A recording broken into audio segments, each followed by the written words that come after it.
Olá galera, tudo bem com vocês? Então hoje nós vamos dar continuidade. Não acredito que a câmera tá torta, gente. Como assim? Ao assunto do arcadismo, que é a escola literária que nós havíamos estudado por último, tá? Nesse nosso estudo sobre literatura.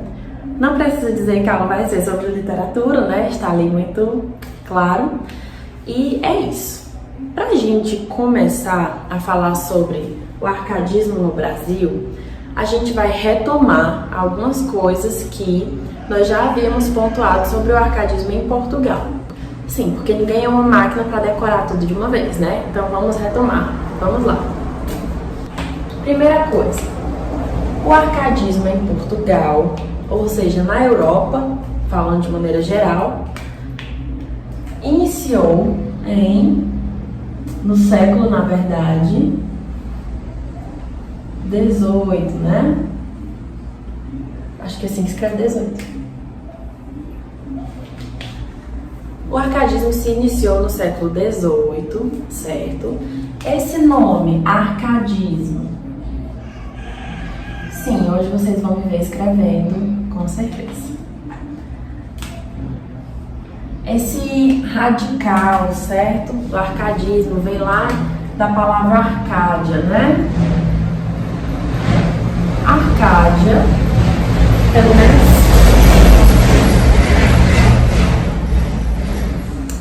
Gente, eu tenho que avisar que os carros estão passando e eu não posso impedir os carros de passar.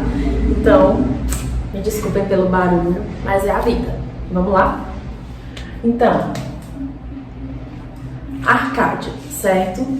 Arcádia, nós falamos aula passada, que era uma espécie de academia de literários, de poetas, e que todo esse ambiente, né, a Arcádia lusitana tinha sido inspirada na Arcádia italiana, certo? Arcádia também é uma região, na verdade era uma região da Grécia, uma região campestre, tá? Que fazia referência ao campo, a toda essa questão que o arcadismo trata, mas a gente vai por partes. Vamos chegar lá, certo? Vamos lá. Nós também precisamos pontuar que o arcadismo tem muita coisa a ver com isso que eu vou escrever agora, certo? Exatamente. O iluminismo, ou também conhecido por século das luzes, tá, galera? Galera, foi ótimo. Iluminismo ou século das luzes. Do que se trata o iluminismo ou o século das luzes? Foi um movimento, tá bom? Histórico, um movimento meio que global, acho que posso dizer assim, que influenciou também os movimentos literários, certo? O iluminismo surgiu depois das questões mais teocêntricas da Igreja Católica, certo? E era um movimento que pregava a racionalidade, a exaltação do pensamento do homem, tá bom? Então, a partir disso, o iluminismo também é datado do século XVIII, se eu não me engano, 18 ou 17, mas eu acho que é 18, depois vou conferir para vocês. Isso influenciou a existência do arcadismo, tá bom? Lá, iniciando em Portugal. Uma coisa que é importante também pontuar...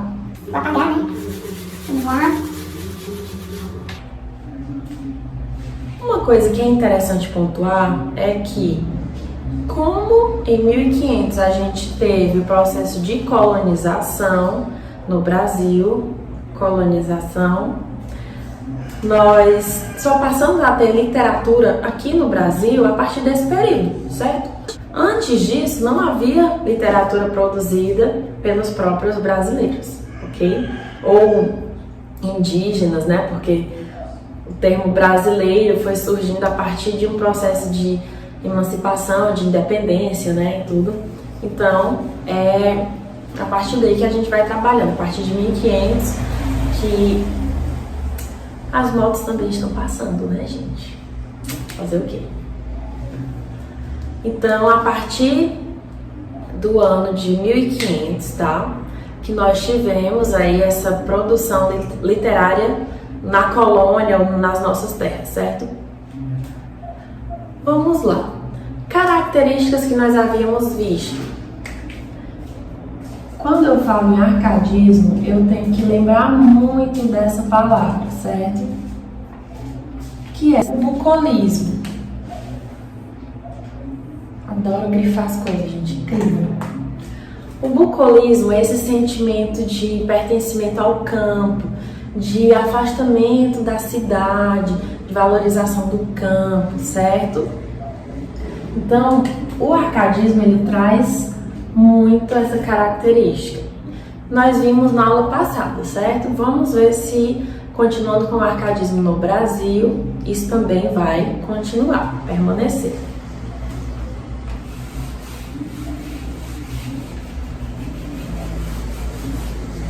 Uma coisa interessante também a se pontuar.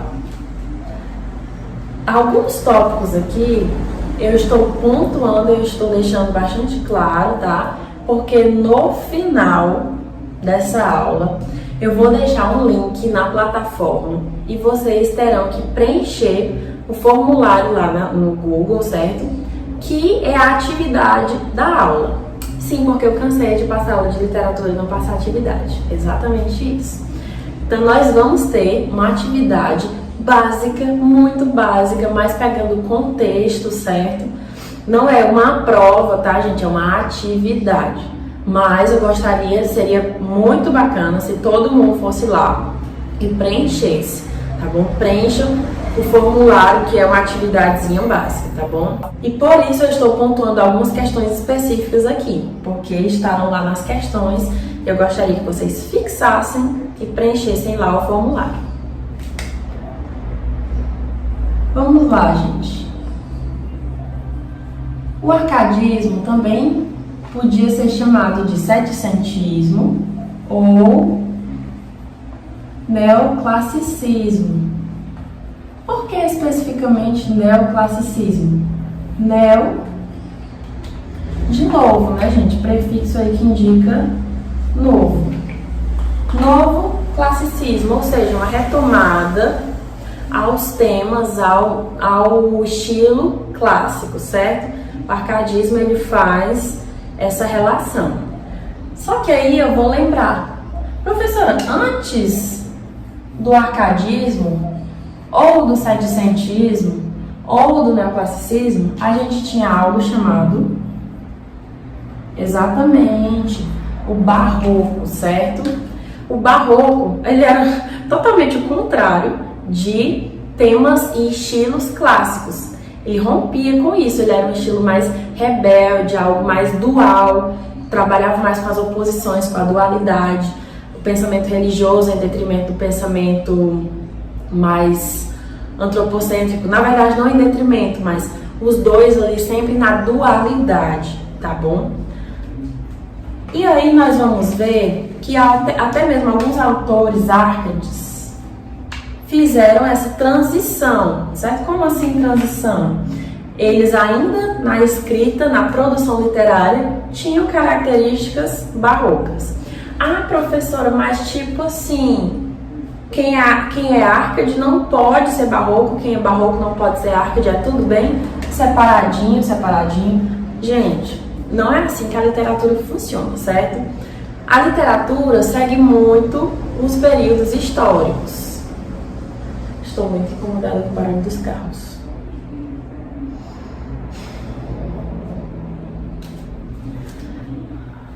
E por isso, não é algo estático, separado, bem definido. É com o decorrer do tempo que isso vai se modificando. Inclusive, quando a gente fala de produção literária. Porque quando o Brasil passou por um período barroco, é normal que haja aquele autor de transição que escreva determinados livros, determinadas obras, que ainda contenham características barrocas, certo? E os períodos literários, que por sua vez são períodos históricos, eles têm essa duração meio que longa, certo? Entendido isso, vamos apagar aqui. Quem quiser fazer anotações pode ficar à vontade. Quem quiser bater print, pode também. Esse meu lindo rosto. Tá, né, gente? Então vamos lá. Indo às vias de fato, falando mais sobre o arcadismo no Brasil, certo? Vamos lá, vamos começar.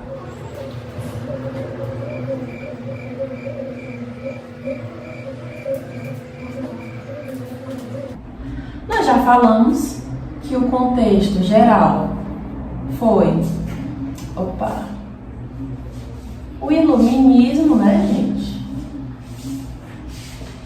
Isso de maneira geral. E no Brasil, a gente tem como contexto o ciclo da mineração, ou também chamado ciclo do ouro, tá, gente? Vou até apagar aqui, porque ficou ridículo, mas tudo bem.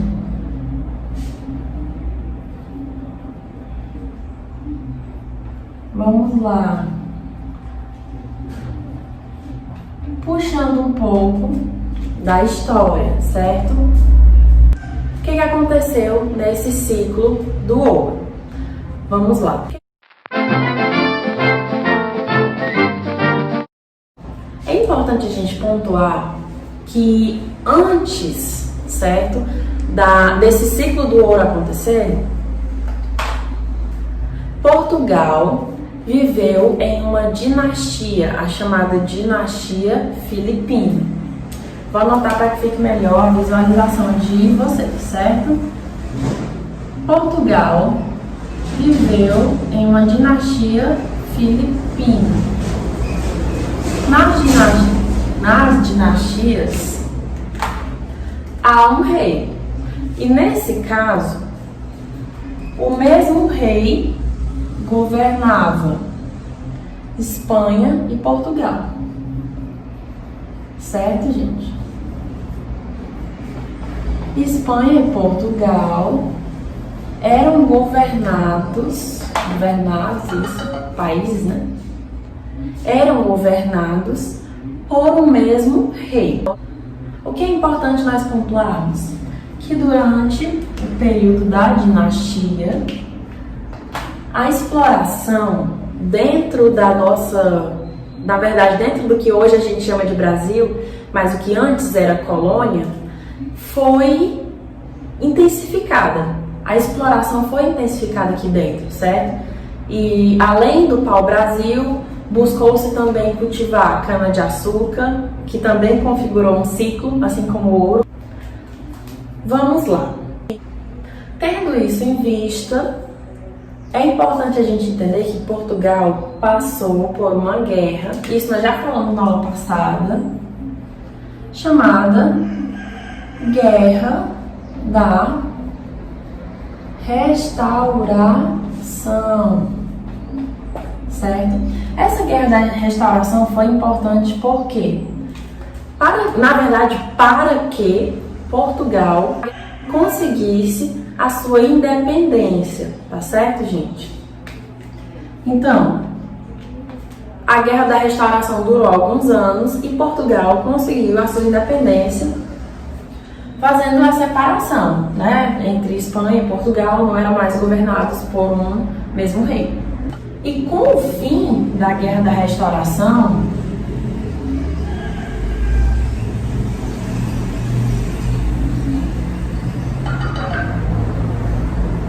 resolveu fazer barulho. Portugal começou a vir, quando eu falo Portugal, gente, eu falo o país como um todo, tá? As pessoas, os governantes, reis, tá? Então começaram a vir explorar outras coisas, certo? Na colônia, né? Tem uma terrinha ali, bem desse jeito. Tem uma terrinha ali, uma colônia de exploração, uso para tirar de lá tudo que eu tenho. Então vamos lá pesquisar mais um pouco, ver o que eu posso tirar dali. E aqui na colônia, certo? Eles encontraram ouro. Encontraram ouro. No que a gente chama hoje de Minas Gerais, certo? Que na época se chamava Vila Rica. Ouro, Vila Rica, façam aí essa associação, tá bom? Então, esse era o contexto do arcadismo no Brasil, o ciclo do ouro, que foi decorrente de vários acontecimentos até que Portugal viesse não só tirar o pau-brasil e outras coisas, né, cultivar aqui nessa terra, mas também procurar ouro.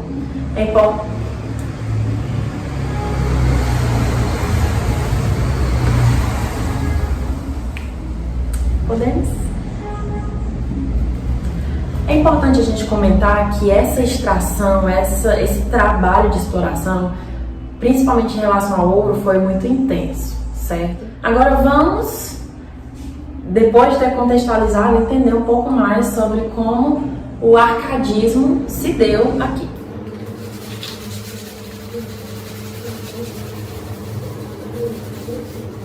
Tendo em vista esse contexto do ciclo do ouro e as pessoas de Portugal, vamos lá, Portugal tá aqui, né? Bem pleno, na verdade. Muitas pessoinhas em Portugal. Então, as pessoas começaram a ver lá, aquela colônia lá, certo? Que hoje a gente chama de Brasil, né? Começaram a ver a colônia com potencial diferente. Muito ouro, né? Muitas riquezas. Então, começou-se um processo de imigração. Muitas pessoas querendo vir para a colônia, certo? Querendo sair do seu país de origem e vir para a colônia.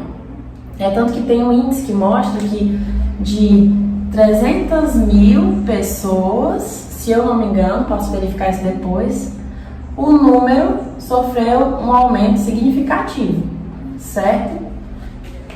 Vamos lá. Em contrapartida, com a imigração, houve também saída de pessoas para Portugal, mas não por conta de riquezas, na verdade por conta de uma riqueza diferente. Quais foram as pessoas que saíram, né, para ir até Portugal? Os filhos da elite, dos que moravam na colônia, certo? O que acontece? Principalmente naquela época, Minas Gerais era um centro muito importante por conta do ciclo do ouro. Então, essa galerinha que era filho, né, de algumas pessoas influentes em Minas Gerais, começaram a sair para Portugal a fim de estudar fora, certo? Em universidades como Coimbra, por exemplo, que eram berços europeus de muito conhecimento, muitas artes, né? Arte, literatura, você já imagina do que eu vou falar, certo? Com essa é imigração, que é imigração, né? Espero que eu esteja certa. Então, gente, o que acontece é que esses intelectuais saíram e foram até Portugal e passaram algum tempo em Portugal, se familiarizando também com todo aquele contexto que eu já havia falado,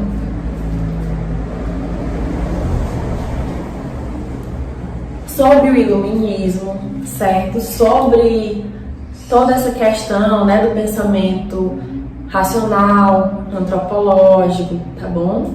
E também se familiarizando com as ideias árcades, certo? Só que no Brasil ainda haviam traços, ainda estavam presentes muitos traços barrocos. Então essa galera que sai para Portugal para estudar e se familiariza lá, eles voltam, certo? E sofrem um estranhamento, né? Poxa, que estranho, essa coisa mais dual, mais rebelde, digamos assim. E aí eles têm esse estranhamento porque o arcadismo é justamente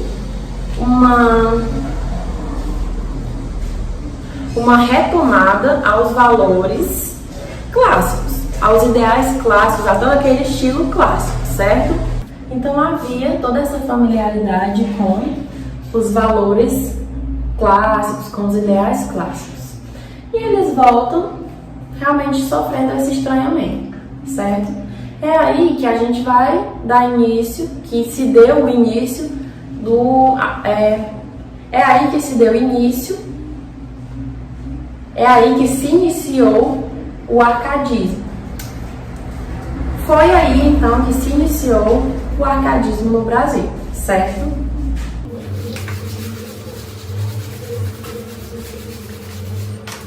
Vamos lá. Falando um pouco sobre autores. Quem são os nomes representativos desse movimento aqui no Brasil? Dois nomes muito pontuais. Quer dizer que nesse período todo só teve dois nomes? Não. Existem outros nomes menos vistos, certo? Mas esses são os nomes mais icônicos, mais representativos quando se fala em arcadismo, tá bom?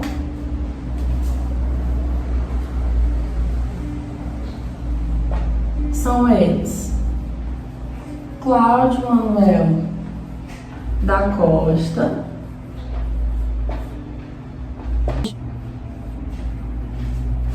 e Tomás Antônio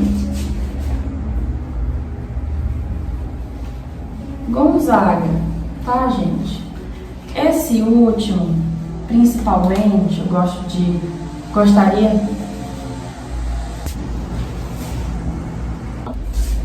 esse nome merece um destaque a mais por conta de ser o autor de obras importantes, inclusive que vocês estão estudando, tais como Marília de Dirceu e Cartas Chilenas. Calma que a gente vai chegar lá. Cláudio Manuel da Costa iniciou o arcadismo no Brasil com o lançamento do livro Obras, certo?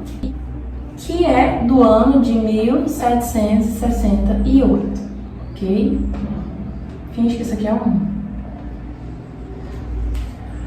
E Tomás Antônio Gonzaga, como já falei, teve duas obras de muita representatividade, que são poemas, na verdade, né? Tem um cunho mais poético, que é Marília de Dirceu e as Cartas Chilenas.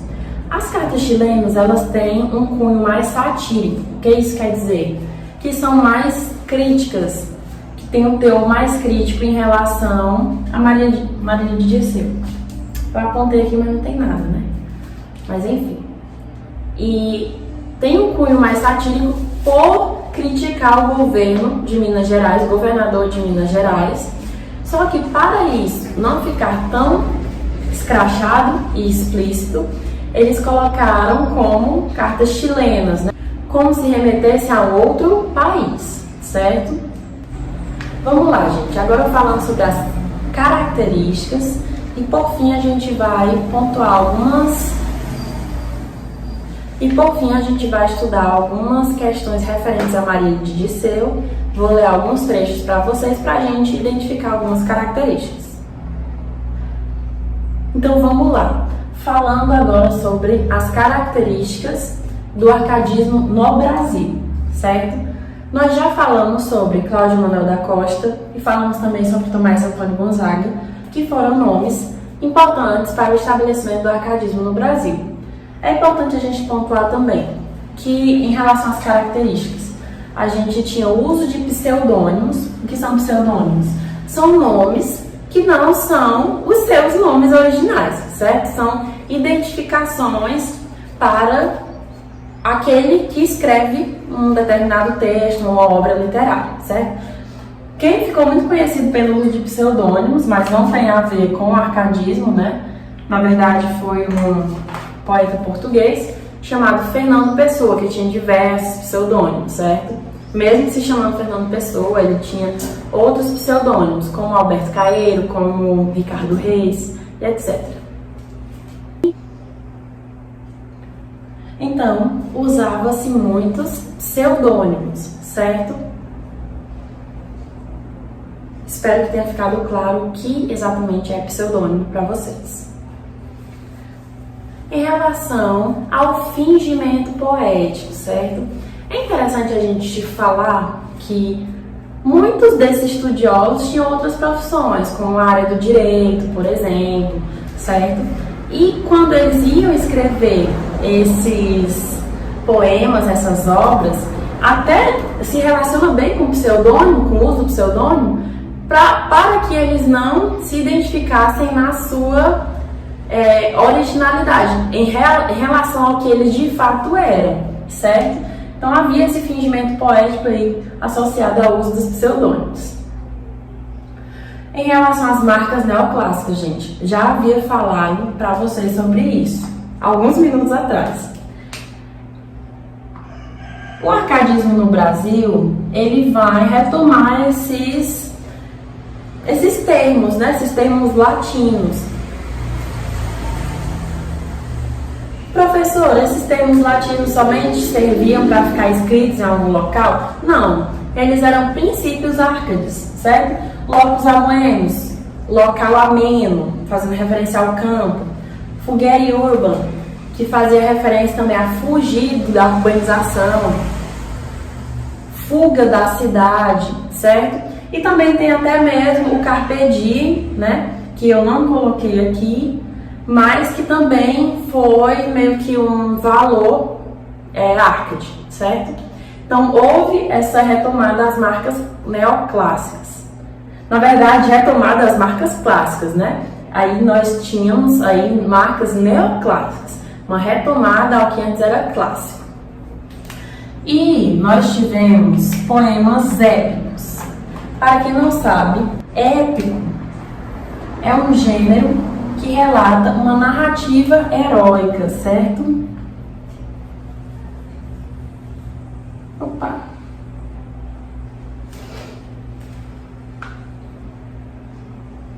Quais são os nomes desses dois poemas?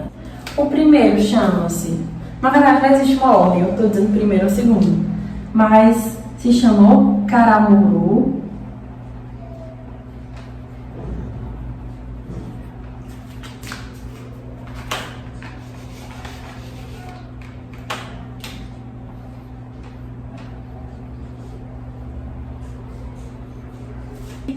E o outro se chama O Uraguai,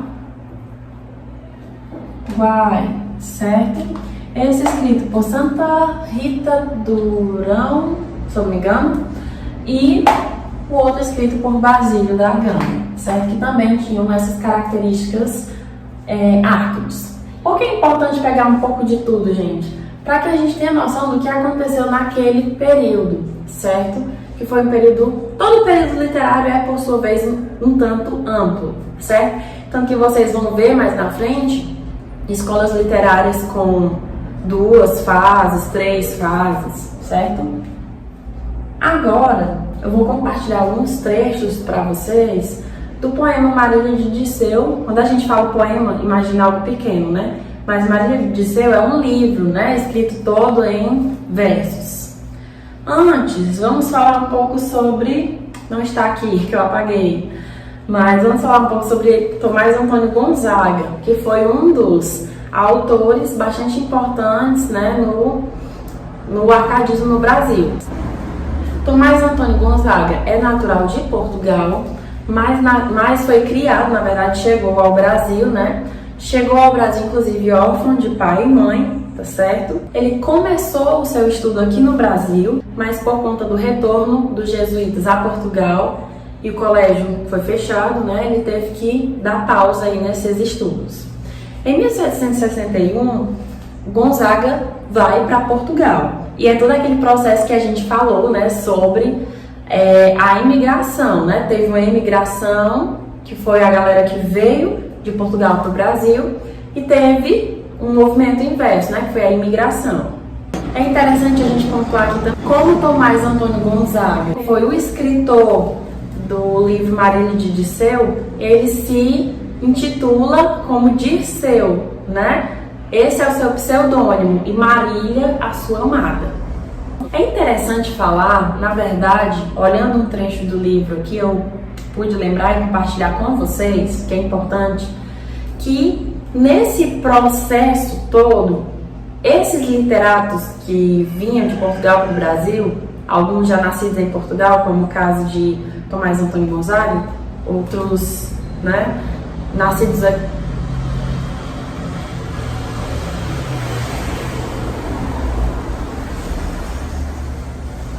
Outros nascidos aqui mesmo, certo? Eles faziam parte do grupo de Inconfidentes, certo? Por conta lá daquele movimento da Inconfidência Mineira. Lerei aqui um trecho para que vocês entendam melhor esse processo. Os amigos literatos se encontravam para discutir história, poesia e provavelmente para tramar a revolução contra a coroa portuguesa no caso. Daí serem chamados de inconfidentes. Nas últimas décadas do século XVIII, a sociedade mineira entrava em declínio devido à queda contínua da produção de ouro e às medidas da coroa para garantir a arrecadação do quinto. Quinto era como um imposto, certo, gente? Nessa época,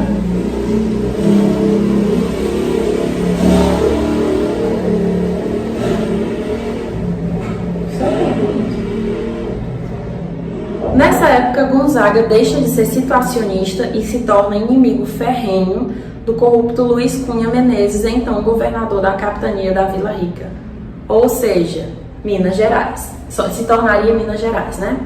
Gente, vou ler um pequeno trecho para vocês, certo? É bem na Lira 1, ou seja, no início do livro, tá? Que eram separados por liras ou estrofes grandes, né? Vamos lá. Eu, Marília, não sou algum vaqueiro que vivia de... Eu, Marília, não sou algum vaqueiro que viva de guardar alheio gado, de tosco trato, de expressões grosseiras, dos frios gelos e dos sóis queimados. Tenho o próprio casal e nele assisto. Dá-me vinho, legume, fruta, azeite. Das brancas ovelhinhas tiro leite, e mais as finas lãs de que me visto. Graças, Marília bela, graças à minha estrela. Eu vi o meu semblante numa fonte, dos anos ainda não está cortado. Os pastores que habitam este monte respeitam o poder de meu cajado. Com tal destreza toco a sanfoninha. Quem inveja até me tem o próprio Alceste. Ao som dela concerta a voz celeste. Nem canto letra que não seja minha. Graças, Marília bela, graças à minha estrela. Então, gente, vocês podem perceber que o poema traz muitos elementos que remetem ao campo, certo? E esses elementos marcam o período árcade, o arcadismo, toda a construção literária dessa época, certo? Eu espero que vocês tenham gostado dessa aula. Eu quero deixar aqui uma reflexão, tá? Para que vocês pensem. Pensem nesse período e no quanto de empatia a gente está precisando ter uns com os outros, certo? Os professores estão se mobilizando para fazer o melhor para vocês.